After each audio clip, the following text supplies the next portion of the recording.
Porção semanal, Deuteronômio capítulo 11, verso 26.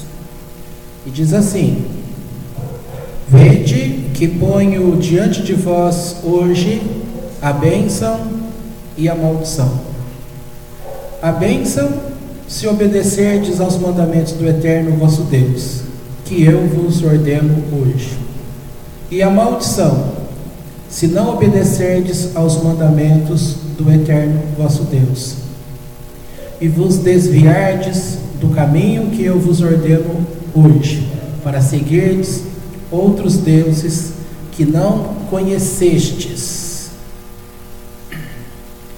E quando te trouxer o Eterno teu Deus, a terra a qual tu vais para herdá-la, porás aos que vão abençoar o povo defronte ao monte Gerizim, e aos que vão amaldiçoar sobre o monte Ebal. Eis que estes montes se acham além do Jordão, longe, na parte do ocidente, na terra do cananeu que habita na planície, longe do Gilgal, perto das planícies de Moré. Pois vós estáis passando o Jordão para ir e herdar a terra que o Eterno vosso Deus vos está dando, e a herdareis e nela habitareis. E cuidareis de cumprir todos os estatutos e os juízos que eu vos dou hoje. Deixa eu ler com vocês aqui uma nota de rodapé, o comentário. Olha que interessante, esse primeiro comentário da Torá Azul, essa aí que vocês estão lendo, aí nessa página que vocês estão lendo, se você olhar embaixo, você vai encontrar aí o número 26, que é o versículo, e está assim: Vede que ponho diante de vós hoje. Olha o comentário. Os dois primeiros versículos desta Parashá e mais adiante, aquele da Parashá Nitzavim: Tomo hoje os céus e a terra por testemunhas contra vós, que tenho dado perante vós a vida e a morte, a bênção e a maldição. Escolherás, pois, a vida para que vivas. Deuteronômio, capítulo 30, verso 19. Sintetizam bem a ideia do livre-arbítrio e da responsabilidade moral do homem.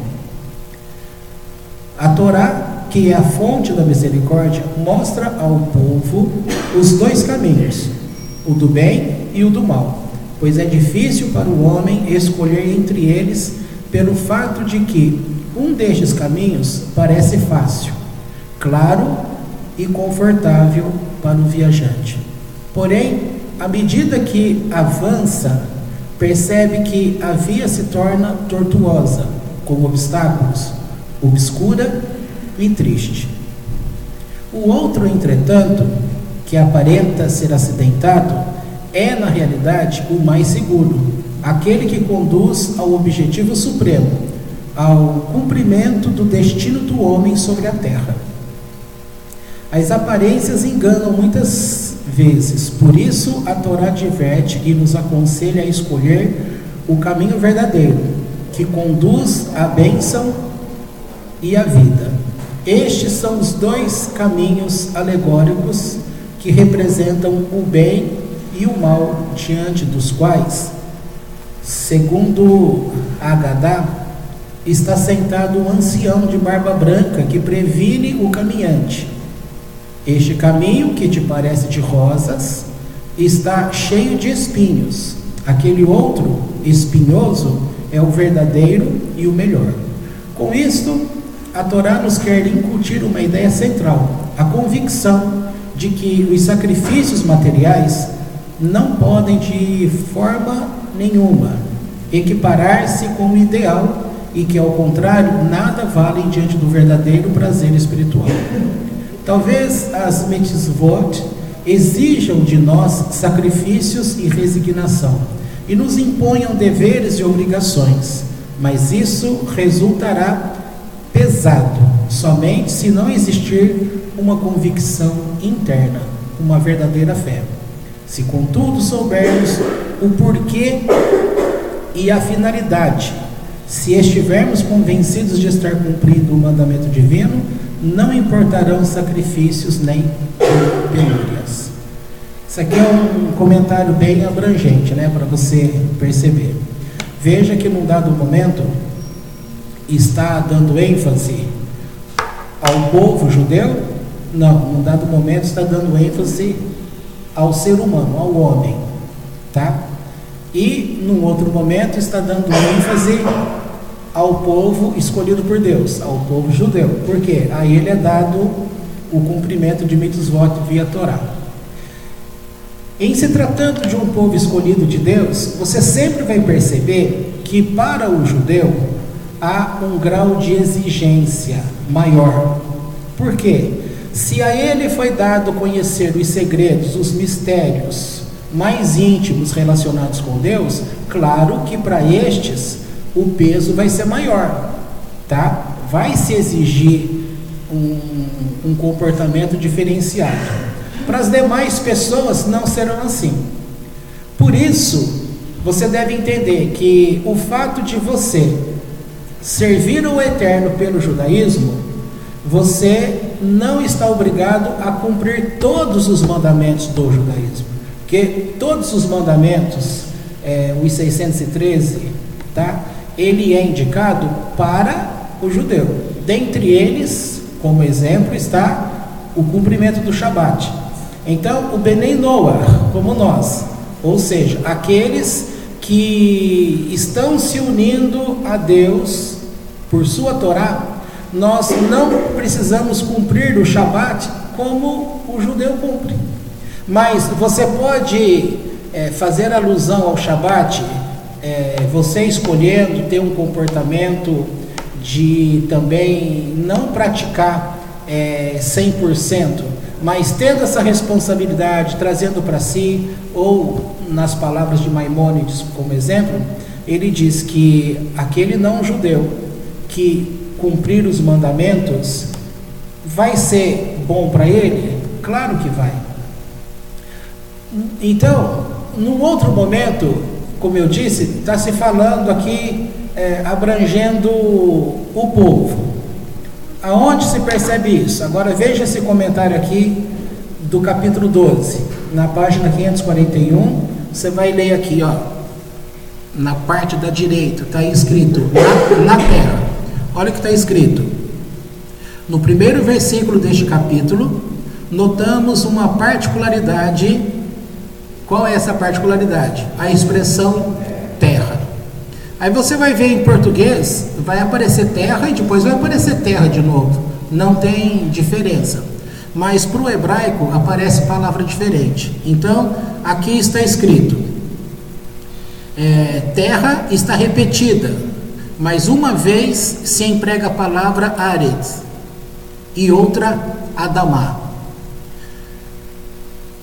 Então, Aretz, a Torá se refere a Eretz Israel, ou seja, a terra de Israel, enquanto Adamá significa toda a terra, tá? Então, guarde isso. Seria a mesma coisa de falar algo específico para o povo judeu, Eretz Israel. Algo que é para todas as pessoas que estão no mundo, Adamá. Tá certo? Você vai encontrar dentre os 613 mandamentos, haverão ali mandamentos que são exclusivos para serem cumpridos na terra de Israel, tá? E outros serão fora da terra de Israel. Mas nesse sentido figurado que eu quero que você entenda, é que muitos mandamentos eles são cumpridos para o judeu. E outros mandamentos, eles devem ser cumpridos por todas as pessoas. Onde eu quero chegar? Eu quero chegar assim. Quem já está acostumado com o estudo de Torá, para ele é fácil essas coisas. Ele compreende perfeitamente aquilo que é exigido para o povo judeu. Afinal, com 5 anos de idade, já está estudando os mandamentos do Eterno. Mas quem vem do espiritismo, quem vem de outras religiões, quem vem do cristianismo, ele quer servir a Deus via Torá, ele vai esbarrar em variados conceitos que estão dentro dele. Ele não vai pensar, ele já vai agir automaticamente, tá? E uma das coisas que você deve compreender é essa pequena diferenciação, tá? Nós vimos aqui nesse primeiro comentário, trazendo a ideia de dois caminhos. Veja que esses dois caminhos que está sendo colocado aqui, se você entendeu o que eu estou falando, então aqui eu pergunto, não precisa ficar com vergonha de errar, afinal de contas, errando a gente aprende, aí você não esquece mais. Da forma que foi colocado aqui, estes dois caminhos, ele está sendo falado, que é para o judeu estudante de Torá, ou seja, é para Eretz Israel, ou é para Adamá, todas as pessoas da terra? O que vocês acham? Essa questão da responsabilidade de você escolher entre dois caminhos, esses caminhos que estão colocados aqui, o bem e o mal, o que é espinhoso e o que é muito espinhoso, são dois caminhos. Um dizendo que é a verdade, tá?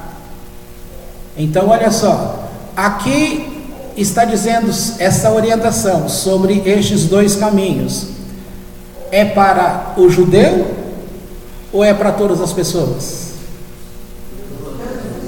Todas as pessoas, tá? Agora, olha um erro doutrinário.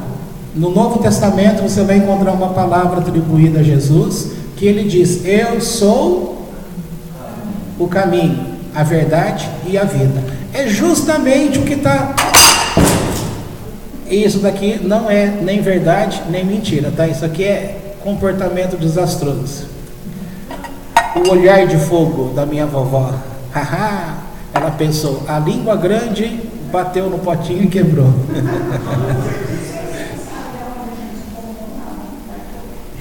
Aí, gente, lá no Novo Testamento fala a respeito, então, Jesus dizendo: eu sou o caminho, a verdade e a vida. Ninguém vai ao Pai a não ser por mim. Está escrito assim no texto. Isso faz com que todas as pessoas da terra, tá? Aí eles incluem o judeu, que se o judeu não se converter à doutrina cristã, eles não terão salvação. Não é isso? De uma forma genérica, mas só que isso não é a verdade. Por que você sabe que isso não é a verdade? Não vale você falar assim, porque você está me explicando. Não é questão porque eu estou te explicando, é a questão da gente perceber onde é que está o erro. Igual aquela brincadeira, quando que 2 mais 2 é 5? Qual é a resposta? Quando a conta está errada. Né? Quanto que 2 e 2 é 5? Quando a conta está errada, porque todo mundo já convencionou que 2 mais 2 é 4, tá? Acontece que a gente, somando as coisas que a gente aprendeu no comportamento religioso, 2 mais 2 é 5, e você sempre acreditou como sendo 4. Ou seja, nós tivemos uma origem de ensino errado e que a gente atribuiu como verdadeiro, tá? Agora, quando você vai ler o que está na Torá, sem que você force, o que vai acontecer? Dentro de você está aquele ensino lá do passado, e aí você vai pegar aquele ensino do passado, sem que você queira, você vai tentar aplicar aqui. E não vai fechar, porque vai dar confusão. A diferenciação que está sendo feita aqui, outra diferenciação, é que este comportamento em se escolher um dos caminhos, você vai perceber que em momentos da tua vida você escolhe um, num outro momento você escolhe o outro, num outro momento você escolhe de novo o outro, fica brincando. Então, ora Um caminho que você escolhe, ele é tortuoso, te traz sofrimento, mas dá certo. Você chega, você cresce. Num outro momento você escolhe o mais fácil. Aí pode dar errado, tal. Brincando com essas ideias, aqui está dizendo que não adianta cumprir mandamentos do Eterno e entender uma situação se a pessoa não tiver uma clareza daquilo que ela está fazendo. Então essa ideia que se você não tiver convicção, porque se você tem convicção e sabe para quem você está fazendo e por que você está fazendo, aqui é dito que não é pesado. E há um texto onde Davi, o rei Davi, fala: porque os teus mandamentos não me são pesados. Por que os mandamentos para Davi não seriam pesados, mas para uma outra pessoa é colocado como pesado? Aí novamente você vai perceber essa contradição no Novo Testamento. Por que você está falando do Novo Testamento? Porque sempre você vai perceber o Novo Testamento distorcendo aquilo que é um comportamento do ensino da Torá. Lá no Novo Testamento eles vão fazer uma acomodação para que você fique com aquela forma, entendeu? Então quando diz lá no capítulo 15 de Atos, o apóstolo Pedro falando assim: os nossos pais não puderam suportar os mandamentos, porque eram pesados. Aí novamente você pergunta: mas espera aí, Davi é um nome também base do Velho Testamento. Ele coloca: os teus mandamentos não me são pesados. Você olha para Abraão, você vai perceber, os mandamentos do Eterno não é pesado. Você vai ver Isaac e Jacó, os mandamentos do Eterno não foram pesados. Você vai ver Moisés, Josué, e vai colocando, você vai ver que os mandamentos não são pesados. Espera aí, por que vai chegar lá no Novo Testamento ver uma ideia de que os pensamentos, que os mandamentos são pesados? Eu disse, quando é que os mandamentos são pesados? Quando a pessoa não tem clareza naquilo que está fazendo. É só a gente lembrar do nosso tempo de igreja evangélica, quando lá estávamos.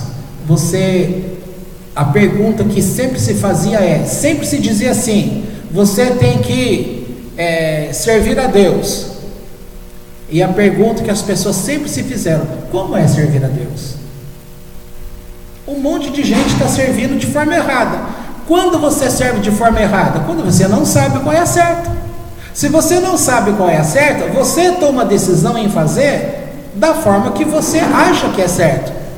Mas o Eterno nunca deixou para o homem fazer simplesmente aquilo que ele queria fazer. O Eterno sempre deixou a direção daquilo que é o ponto de vista celestial. Guarda novamente essa questão. É importante para a tua vida você compreender. Tudo começa com uma ação no céu, que é trazido à terra. Conforme você compreende e toma uma atitude e traz uma resposta, essa tua resposta volta ao céu, que compreende e responde a você. A tua atitude nessa resposta envia novamente uma mensagem ao céu, que capta, responde e traz a mensagem a você. Então fica céu, terra, terra, céu, céu, terra. Entendeu? Quando a pessoa ela ouve o ensino doutrinário, mas ela não compreende, isso vale para o judeu também. Se não compreende, aí a pessoa tem liberdade para fazer aquilo que quer. Se a pessoa faz o que quer, ela está fora do padrão que foi orientado. Se você colocar na sua cabeça: quero ir para São Paulo, aí você chega na pista que tem aqui do lado, você fala: eu vou por aqui, só que você está indo por lá e lá na frente você pega para a direita. Você vai parar em São Paulo? Não, você vai parar lá em Ribeirão Preto. E quanto mais você estiver indo para lá, mais longe de São Paulo você fica. Então é esse tipo de coisa que você tem que pensar. É onde vai fazendo diferença. voltando para aquilo que eu estava dizendo, foi ensinado então, eu sou o caminho, a verdade e a vida. Aí adotou-se que para atingir o céu e um comportamento padrão desta terra, que caminho a pessoa tinha que escolher? O caminho, qual caminho? Não tenha medo de falar. O caminho que Jesus escolheu. Ser como Ele. Então eu pergunto para você, você conhece algum cristão que é como Jesus? Então todos erraram o caminho. Está todo mundo indo para o inferno então, segundo a doutrina deles. Por quê? Vamos lembrar de algum exemplo que está escrito? Veja, você tem que usar o seguinte: não coloca a palavra na boca do cristão, na boca do religioso. Usa aquilo que eles falaram, porque senão eles vão dizer para você, não, mas é você que está dizendo. Não, você tem que usar aquilo que você aprendeu um dia que era verdade, porque enquanto estávamos lá, aquilo foi verdade para nós durante muito tempo. Então você pega lá, quantas vezes nós ouvimos dentro do meio cristão, quando acontecia algum tipo de problema e a pessoa respondia com brutalidade. Aí, aquele que é de fora, que não é religioso, não é nada, ele fala assim, mas você não é cristão? Não está escrito na doutrina de vocês que levando um tapa na cara você tem que dar a outra face? Nesse sentido, a pessoa está andando no caminho da verdade? Está ou não? Não. Ah, mas isso é um comportamento que tem comentário teológico que diz assim, isso é um comportamento ideal. Você vai ver esse comportamento teológico quando fala no livro de Mateus, por exemplo, no discurso da montanha. Vai dizer assim, mas isso é um comportamento ideal, que as pessoas como um todo não vão atingir. Aí novamente pergunto para você, Deus daria um mandamento para as pessoas como um todo que eles não teriam como cumprir? Deus vai pedir alguma coisa que você não consiga cumprir? Gente, quando você recebe uma ordem que você não consegue cumprir, vai dar bagunça. Veja numa empresa, se o patrão pede para os funcionários cumprir uma coisa que não dá para se cumprir, acabou a administração aí, não tem como andar, é impossível. Imagina no hospital, olha aqui para ele, estou lembrando de hospital. O hospital, se tem, por exemplo, me fala o número, quantos enfermeiros num hospital? 40 enfermeiros num hospital. Imagina esses 40 enfermeiros que não foram treinados para aplicar injeção de forma alguma. O que vai ser desse hospital? Vai morrer todo mundo que for para lá. Por quê? Primeira coisa, precisa soro. Como é que vai fazer se não tem ninguém para aplicar aquela agulha do soro na veia de alguém? Uma injeção, uma anestesia. Então você não vai ter anestesia, você não vai ter soro, você não vai ter nenhum tipo de administração de remédio via venosa. Pronto, acabou com o hospital. Numa coisinha tão simples, você fala assim, gente, o que é uma injeção? Qualquer um pode fazer. E nós vimos que ultimamente aí, aqui em Campinas, morreu muitas pessoas na prática errada de aplicar a injeção, né? Aplicou com ar, matou uma criança lá, não lembro que hospital que foi. 2 vezes o raio caiu no mesmo lugar, lá no Veracruz. Trocar a posição dos, como é que chama aquele remédio lá? A pessoa pega como sendo soro e era aquele outro remédio lá, matou não sei quantos aquele dia, entendeu? Ou seja, deu errado. Tem uma gíria aí que estão usando agora que fala deu ruim, né? Deu ruim.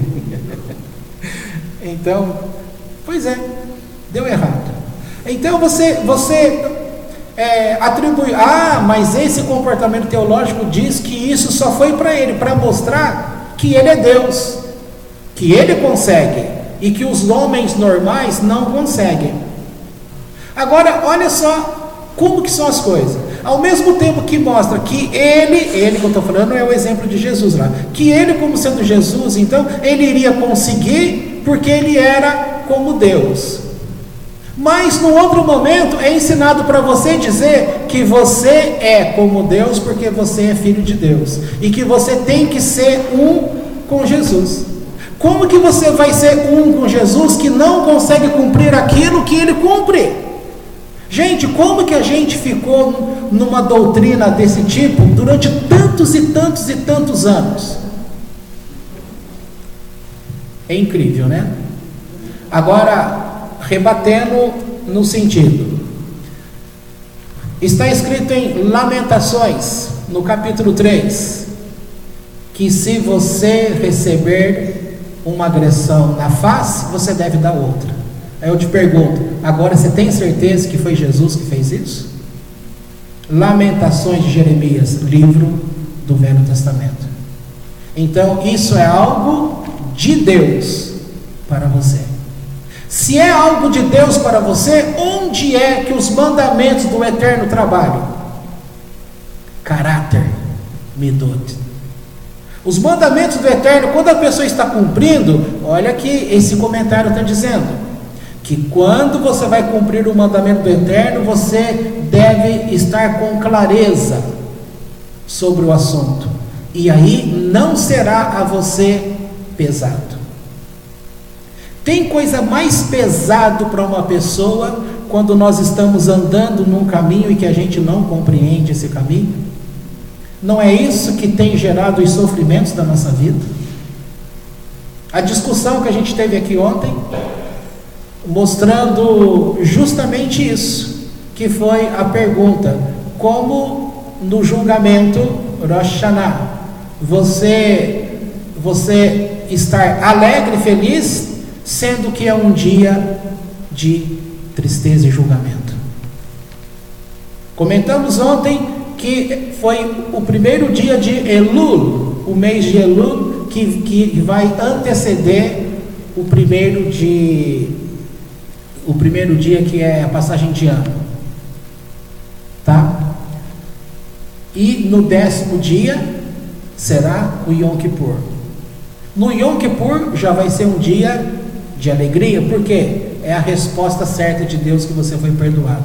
Mas no primeiro dia do 7º mês, que é a passagem do ano, a pessoa vai estar agoniada: estou sendo julgado, e agora? Viverei mais um ano ou morrerei? Muitas sinagogas do passado, o rabino, sem que o povo percebesse, dava um jeitinho de fazer com que as pessoas da congregação passassem diante de uma fonte de luz, e ele observava se havia projeção da sombra dela. Quando há uma projeção fraca ou quando não há projeção, ele sabia: essa pessoa morrerá esse ano.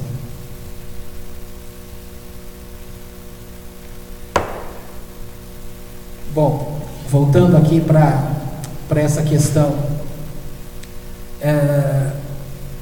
Deus está trazendo o mandamento, e o mandamento ele vai trabalhar dentro da pessoa, não o consciente dela, vai trabalhar o inconsciente dela. Trabalhar o inconsciente significa cura para a pessoa.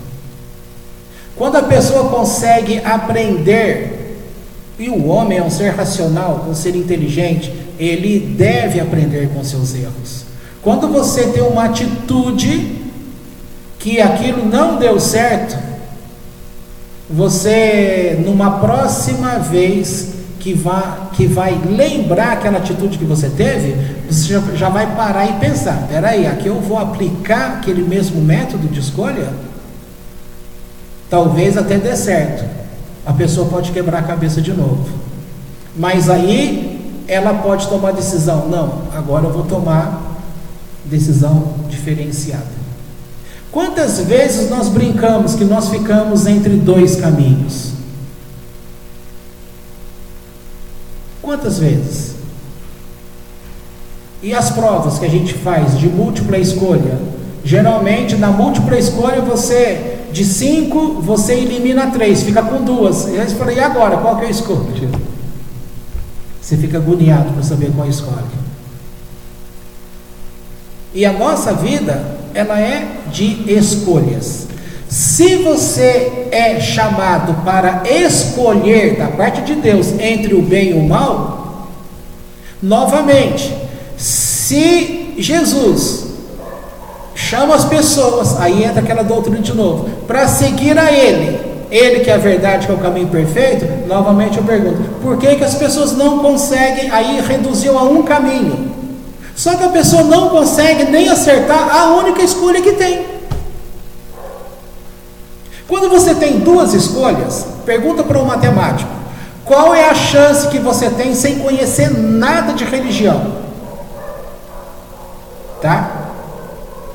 Porque se você falar com aquele que estuda ao Corão, ele vai ser cobrado em acertar segundo aquilo que ele estuda. Aquele que estuda a Torá vai ser cobrado para acertar segundo aquilo que estuda. Aquele que estuda a doutrina cristã vai ser cobrado para acertar naquilo que estuda.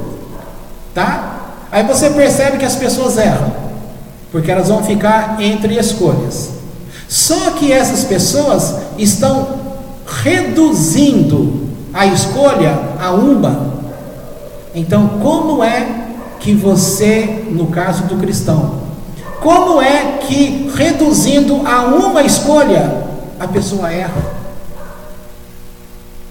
Aí eu disse, pergunte a um matemático, qual é a probabilidade de uma pessoa que não conhece nada de nada, entre dois caminhos, ela acertar? Entre um e outro. Qual é a possibilidade? 50%. Você está entre dois caminhos, acertando tudo é 100%? É, mas como você tem que dividir metade, 50%. Então, qual é a possibilidade? Você vai ter gente que vai acertar e você tem gente que vai errar. Veja, nós estamos falando assim então, que para mandamentos do Eterno, vou voltar naquela sequência, você não pode esquecer isso, porque isso que eu estou te dizendo vai abrir portas para você para outros assuntos que a Torá ensina. Então guarda aquilo que estavam falando. Você tem a palavra Eretz e você tem a palavra Adamá. Adamá é uma palavra que fala terra como tudo, o global. E você tem Eretz, que vai levar apenas para a terra de Israel. Tá bom? Então essa é uma grande diferença. Ora, 50%. Se Deus está dizendo às pessoas que eles vão escolher, e que eles têm possibilidades entre escolher o bem ou o mal, entre a vida ou a morte, entre o amor ou ao ódio, Deus está reduzindo a uma escolha? Não, Ele está deixando você com o direito de escolher. Quem escolhe? Você. Quem escolheu errado? Você? Ah, mas eu escolhi errado por culpa dele. Não, você escolheu errado por você mesmo. Agora, ele diz assim, ele está falando para uma pessoa ou para o mundo todo? Para o mundo todo. Se ele está falando para o mundo todo que tem escolhas de caminho, então significa que aquela verdade do Novo Testamento que tem um caminho só, caiu por terra. E a prova é que até enquanto nós lá já estivemos um dia, e você viu que mesmo lá dentro, você não conseguiu acertar o caminho. tá? Porque era cobrado de você amor e você não tinha amor, você trabalhava com ódio. Era cobrado você dar a tua face e você não conseguia dar a tua face. Era cobrado misericórdia e você percebe que não tem misericórdia. É cobrado para se perdoar e você percebe que muitos daqueles que se dizem santos são aqueles que também não perdoam. E aí, por que as pessoas não saem de lá de dentro? Porque elas não conhecem outro caminho. Foi dito para elas que só tem um caminho. Aí não sai. Não sai, mas fica pesado? Fica. Por que fica pesado? Porque a pessoa não compreende a fé que ela está trabalhando. E aqui o comentário está dizendo: se você não compreender esta fé que você está seguindo, os mandamentos serão pesados. Se o mandamento é pesado, quem que você vai culpar? Você que não soube entender o mandamento, você vai culpar Deus. Você vai culpar as pessoas. E aí todo mundo vai ser responsável e você que é o agente que vai definir, porque Deus cobra a ação de você. Então é entre o bem e o mal, a vida e a morte, o amor e o ódio, a paz, o perdão e o não perdão. É você que escolhe, com um comando do Eterno. Aí você pode pensar assim: ah, mas está escrito lá em Mateus 18. É verdade, está escrito lá mesmo, que deve perdoar. Mas lá mesmo na parábola está escrito que aquele foi perdoado pelo rei e ele saiu dali 2 quarteirões depois e encontra uma pessoa que devia para ele e ele agiu com violência, dizendo: eu vou mandar prender você porque você não me paga o dinheiro que você me deve. Então, esse agiu com conhecimento? De jeito nenhum. Tá? Veja que aqui está pedindo que, enquanto eles não entram na terra, que o Eterno jurou a Abraão, tá? E essa promessa foi sendo renovada. Enquanto eles não entram nesta terra, que haveria ali a divisão dos bens, para que cada tribo desse sequência formando um povo do Eterno. Aqui você tem, por ora, um povo, mas por outro lado você não tem um povo. Aqui você está vendo um povo caminhando pelo deserto. Na hora que eles tiverem o assentamento, todos vão poder dizer: eis aqui um povo. Porque senão seria assim: se é um povo que está caminhando, como que você vai dirigir aquele povo como um povo? Você nunca sabe onde ele está. Mas na hora que ele tem o seu assentamento e ele fica ali vai ter governo, vai ter regras de sociedade, vai ter autoridades. Aí vai ser exigido num assentamento de um agrupamento de pessoas regras. E estas regras, quem trouxe a eles? O Eterno. Então o Eterno toma cuidado assim: quando vocês tiverem lugar no assentamento da terra de vocês, aí ele diz: não quero que vocês sigam os costumes das nações que estão ao redor de vocês. Quais eram os costumes? Fazer festa àquele Deus que aceitava crianças como oferenda, queimadas no fogo. O Eterno quer isso? Não. Prostitutos cultuais, tanto masculino quanto feminino. O Eterno quer isso? Não. Não tem nada a ver com homossexualidade. É culto que usa homem e mulher no sentido de prostituição. As nações tinham esse costume ao redor deles. O Eterno quer que eles façam isso na terra deles de assentamento? Não. Casamentos, está lá, capítulo 18 de Levítico, regras que vai mostrando o que pode e o que não pode.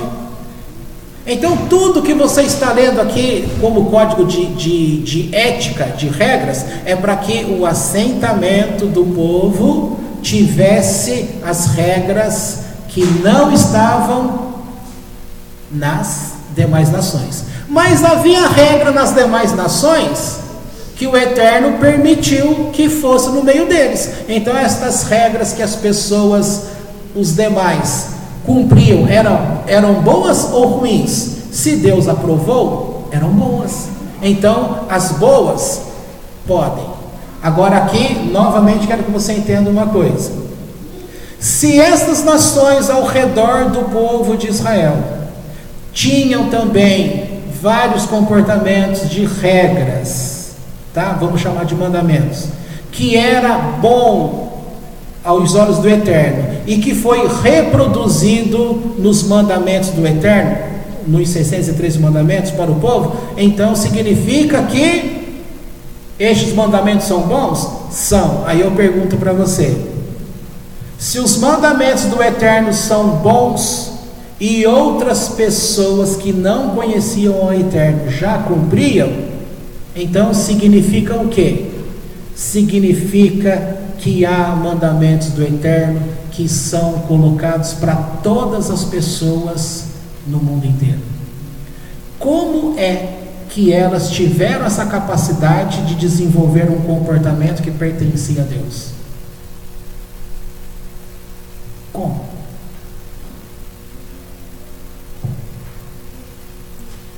Você já percebeu que existem pessoas que sabem fazer alguma coisa sem nunca ter estudado? A dona Alice me conta que ela aprendeu a costurar sem professor. Você tem pessoas que são mecânicos que é melhor mecânico que aquele que estudou.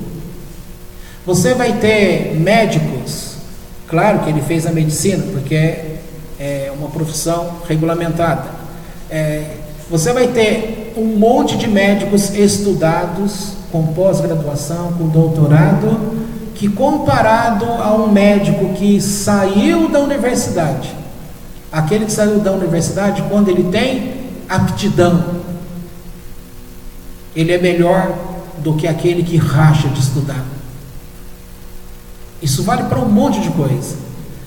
Então, este exemplo bobo que eu estou dando significa que as pessoas que têm aquele comportamento de aprovação da parte de Deus, mas que nunca buscaram um conhecimento da parte de Deus, por que elas têm esse comportamento?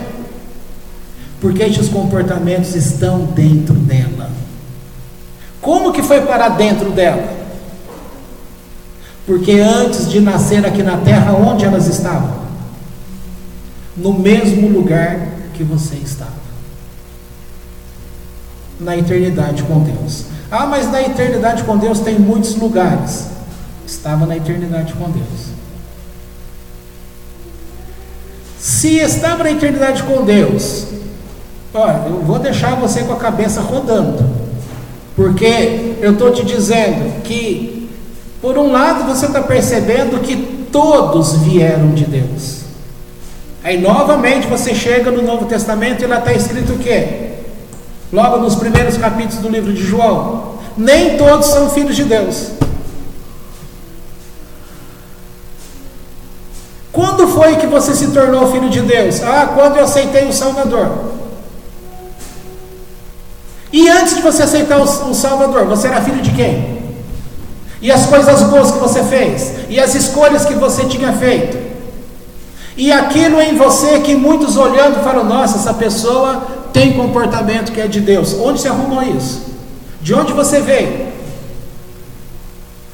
Onde é que está a grande chocadeira que choca pessoas, introduzindo essas pessoas na terra, para determinar que elas não vieram de Deus? Para que depois, quando elas aceitarem o Salvador, elas se transformam em pessoas que vieram de Deus. Onde é que está essa chocadeira profissional que faz isso às pessoas? Não tem. Tudo que está existente veio à existência por Deus. E isso está escrito no Novo Testamento e está escrito no Velho Testamento. Deus trouxe à existência todas as coisas. Espera aí, então vamos entender. Muitos rejeitam o bêbado lá fora. alegando que o bêbado é muito chato, ele perturba, ele faz isso, ele faz aquilo, ele vai para o inferno porque é bêbado. De quem ele é filho? Aí fala, esse é filho do diabo. Grosso modo não é assim? Aí a pessoa vem para a igreja de quem pregou lá, aí ela se transformou em filho de Deus. Correto? Mas enquanto muitas vezes a pessoa daquela mesma igreja passou por aquele bêbado e desviou dele, ela era o quê? Filha de Deus? Porque tinha aceito o Salvador e estava dentro daquela comunidade, mas ela desfez daquele bêbado. Peraí, então amor, misericórdia andam de mãos dadas. O que está acontecendo dentro do chamado povo de Deus? Desgrudaram as mãos, tiraram a misericórdia do amor, e ainda criam aquela doutrina que no Novo Testamento há graça, e que o Velho Testamento não tinha graça. Engraçado que lá no Velho Testamento Deus age com tanta graça que ele vem morar no meio do povo. Regra agora, como início do mês de Elul. No mês de Elul, o que Deus faz? Eu sei que no dia 1º do próximo mês eu vou fazer um julgamento sobre a terra de Israel, sobre a terra. E se eu vou fazer um julgamento sobre a atitude das pessoas, se elas escolheram quantos caminhos? No mínimo 2: entre o bem e o mal, a vida e a morte, o amor, o ódio. Se as pessoas serão julgadas, e o Eterno sabe que o julgamento tem que ser imparcial, mas ao mesmo tempo, qual é a atitude de amor e misericórdia? Ele deixa o palácio e vai para o meio do povo. Na política é o contrário. Época de eleição, se um presidente quer reeleição, o que o presidente faz? Ele deixa o palácio e vai para o meio do povo, para mostrar misericórdia ao povo, para enganar o povo, dizendo que ele tem misericórdia. Se ele é reeleito, ele nunca mais volta no meio do povo. Tá? Você pega um deputado federal que quer reeleição, ou quem quer a primeira eleição, aonde ele está? No meio do povo. Um vereador, onde ele está? No meio do povo. Depois, cadê o vereador? Cadê o deputado estadual? Cadê o federal? Cadê o senador?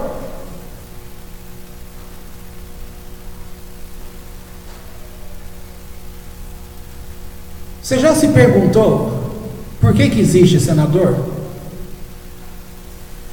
Olha, eu faço uma aposta com você, R$100. Eu não tenho esses R$100 aqui, e nem lá. Mas aposto, porque eu vou ganhar a aposta. Se vocês saírem às ruas hoje e perguntar para qualquer pessoa na rua, lá na feira lá que está tendo, chega lá e escolhe qualquer pessoa e fala assim, você sabe me dizer qual é a função de um senador? Aí você pensa assim, valendo R$100,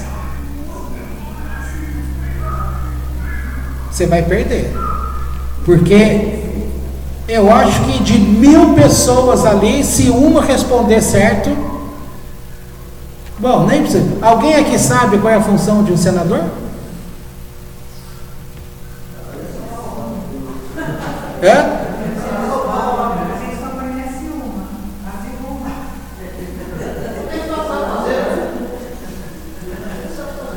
Mas essa não é a função dele.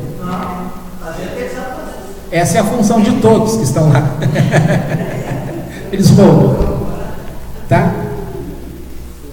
Nesse exemplo que eu estou dando, todo mundo sabe que STF, Supremo Tribunal Federal, certo? Todos nós estamos vendo aí no caso do presidente Lula, ex-presidente Lula, que foi julgado pelo STF, e que um juiz que está abaixo do poder tinha dado ordem para soltar o Lula. que pode um inferior quebrar a ordem de um superior? E quando aquele que está superior, ele age fora dos limites da própria casa do superior, quem que tem a responsabilidade em controlar e fazer o julgamento dessas pessoas? Senado. O Senado julga o presidente da República. O Senado julga. O que eles estão fazendo? Estão vendo aí um monte de coisa. Uma revista chamada Cruzoé divulgou contas do ministro Dias Toffoli. E está lá o tanto de dinheiro que esse homem recebe. Inclusive, olha que coisa, a esposa dele tem um escritório bomba de advocacia. Mas quem é o marido dela? Ele, que é quem? Ministro do Supremo Tribunal Federal. Uma ação que você leva para um advogado, quando ela passa por uma instância, por uma outra instância, qual é o último grau de instância para você ganhar uma ação? STF. E os clientes que chegam lá nessa mulher e vai andando, onde vai chegar essa ação? No STF. Quem que vai encontrar lá no STF? O marido dela. E aí, os clientes do escritório vão ganhar a causa ou não? O que você acha? Vão ganhar. Se é certa a vitória, se você sabe que você vai dar a vitória, você concorda que você pode colocar um preço muito mais alto? Enquanto o fulano ali cobra 1.000, você pode cobrar 100.000? Sim. Porque a vitória é certa. Não é isso? Pois é. Isso é moral? Não. Isso é ilegal? É ilegal. É comportamento humano? A Torá fala alguma coisa disso? Fala. Que o juiz não deve conhecer quem é que ele estará julgando. Que o juiz não pode prevalecer para o pobre porque é pobre e nem para o rico porque ele é rico. Ele tem que julgar a causa com isenção. E se ele se considerar suspeito, ele tem que sair do julgamento. Esse tipo de regra é passado para os códigos da magistratura do Brasil? Mas cumprem? Não. Então, o padrão que Deus estabeleceu para que uma nação fosse decente é cumprido? Não. Se não é cumprido, essa nação é filha de Deus? Novamente cai na pergunta que eu venho fazendo. Se uma pessoa que nasce aqui, de quem ela é filho? De onde ela veio? É filho de Deus.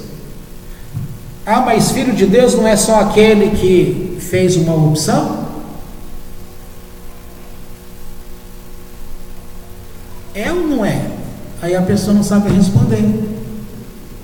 Se a pessoa não tem ciência, como que ela vai desenvolver a sua fé? Então todas essas coisas, aí vem assim, mas eu não sei.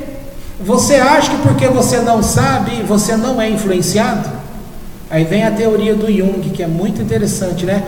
Tudo aquilo que vem desde Adão, conhecimentos que pertencem ao mundo. E isso ele chamou de conhecimento inconsciente coletivo. Estas forças de conhecimento influenciam você pelo teu inconsciente.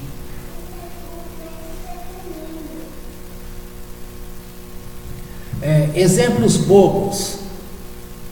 Uma empresa... vou dar um exemplo real. Na época que você trabalhava na universidade, o pessoal do hospital tinha direito a estudar de graça. Não tinha? Os demais funcionários têm esse direito até hoje. Tá? Agora, por que vocês perderam? Aquela famosa frase, sabendo usar, não vai faltar.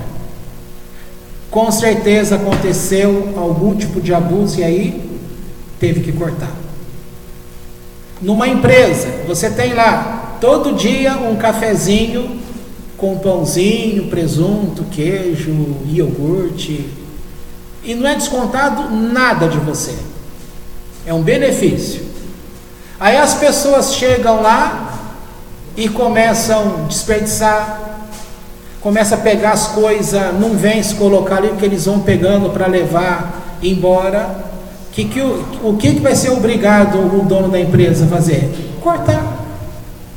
Aí o que adianta de 50 funcionários, 45 falar, não, mas não fomos nós vamos pagar por causa de 5?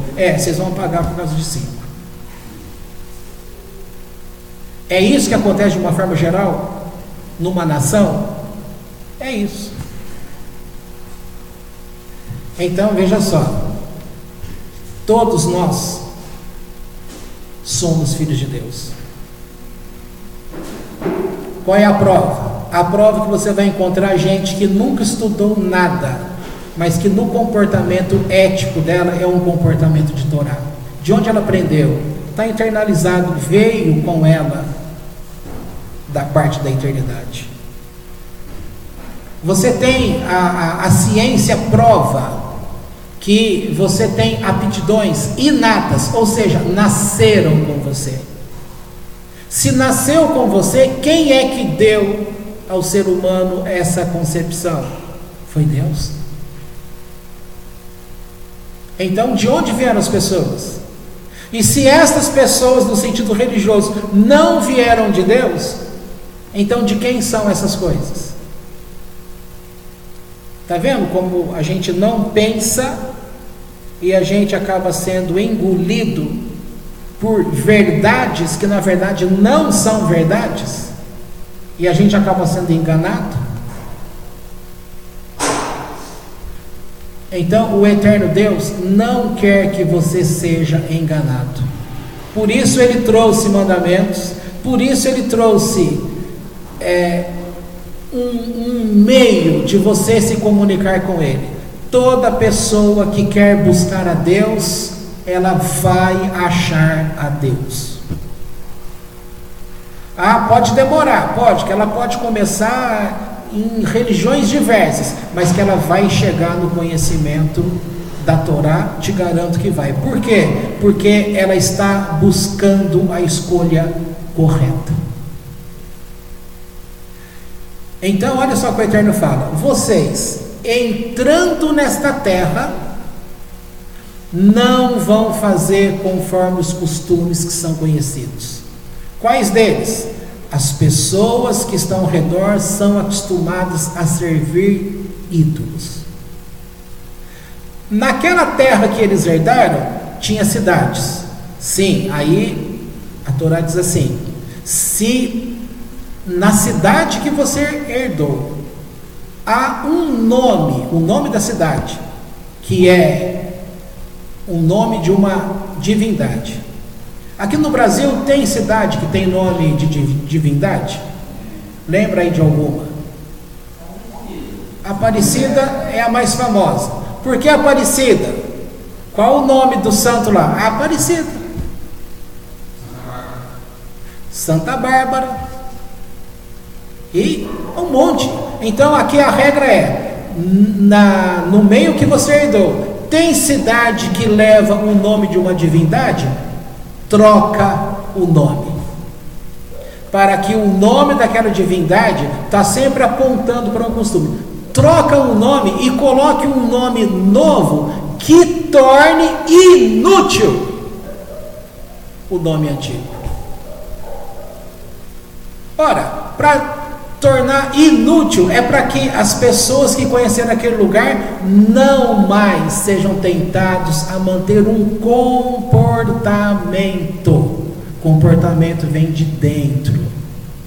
Se a pessoa mantém aquele comportamento que foi instituído por aquele nome, que ficou até no sentido subliminar na pessoa, o que vai acontecer? Ele não vai ficar com o coração em paz para submeter a um conhecimento de Torá. Vai ficar pervertido. E aí ele vai ficar confuso. Nessa confusão, os mandamentos do Eterno serão para ele pesado. Não é fácil, por um lado, compreender essas coisas? Muito fácil. Aí você pensa assim, puxa, como que eu não percebi essas coisas da forma, o tanto que eu era enganado nos lugares. E vai conversar você com uma pessoa de igrejas diversas para você ver. Não tem conversa. Elas vão bater a porta na tua cara e vai dizer, você está errado. Errado, louco, e vai falar que você é filho do demo. E que eles são filhos da luz. Só que os mandamentos da luz que foi dado para eles seguir, eles não seguem.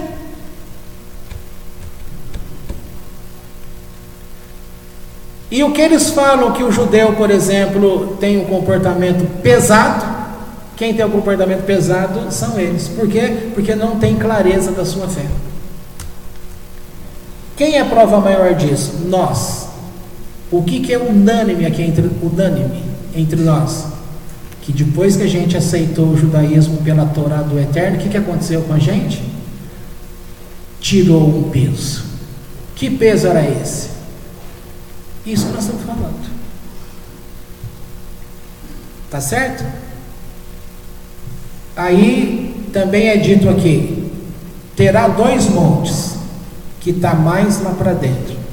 Você vai posicionar o povo. Aí tem toda uma regra, está descrito ali na Torá, basta você ler. Vai colocar tribos no monte, tribos no outro monte.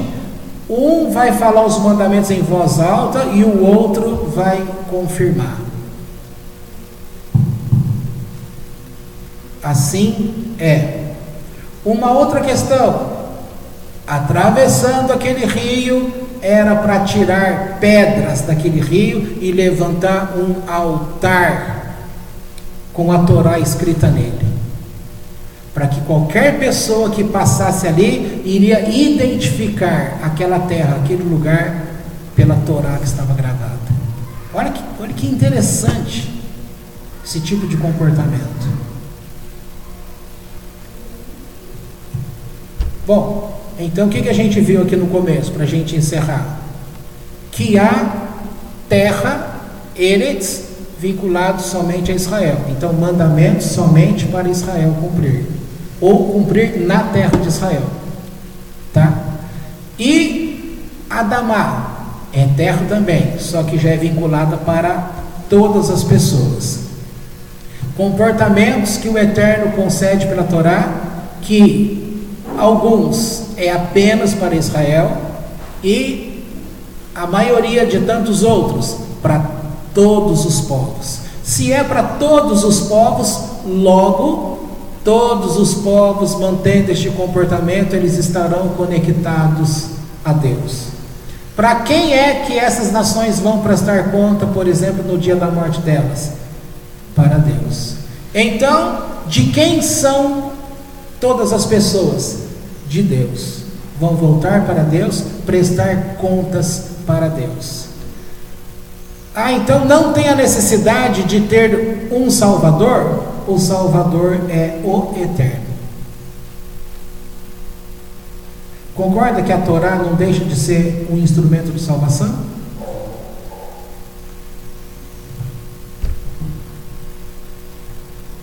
Quando você está desempregado, muito tempo, ninguém te deu emprego, aí um empresário te conheceu, ainda que acidentalmente, e te deu um emprego, o que ele foi para você?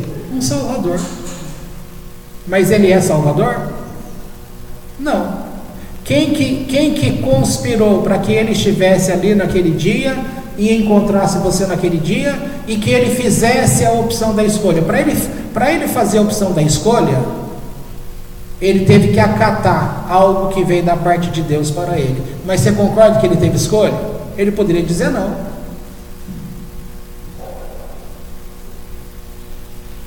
Quem deu dinheiro para você? Deus. Quem trabalhou para ganhar esse dinheiro? Você. E quando você para num sinal e vê alguém pedindo dinheiro, quem é que vai julgar se você dá ou não aquele valor? Você. Aí você fala, não, mas o dinheiro é meu. E num outro momento você fala, não, tudo que eu tenho vem de Deus. Se vem de Deus, também está escrito, você tem que socorrer o pobre. Por que você não socorreu o pobre? Prendeu tudo. Mas todos os pobres é para serem socorridos? Não, tem pobre que é malandro. Estes não é para ser socorrido. Porque aquilo que é de Deus não é para ser jogado aí, né? Tem que ser valorizado. Então, a regra dos mandamentos de Maimônides, por exemplo, é que você tem que reconhecer que tudo veio por Deus, tudo é criado por Deus, que nada existe se Deus não tenha feito. Isso é um mandamento maior. Um outro mandamento é que você deve fazer tudo para que o nome seja o nome dos céus. Ou seja, em palavras comuns faça para Deus. E quando você faz alguma coisa que é feio, que é horroroso, o que você está fazendo com o nome de Deus? Você está jogando o nome de Deus no lixo. Então a regra é: não jogue o nome de Deus no lixo. Isso aí chama Hilul Hashem. Você não pode, pela tua atitude, atribuir o nome de Deus como uma coisa ruim. A tua função é atribuir pelo teu comportamento para os céus. Tá certo? Isso é para todas as pessoas. Ok? Então podemos encerrar aqui.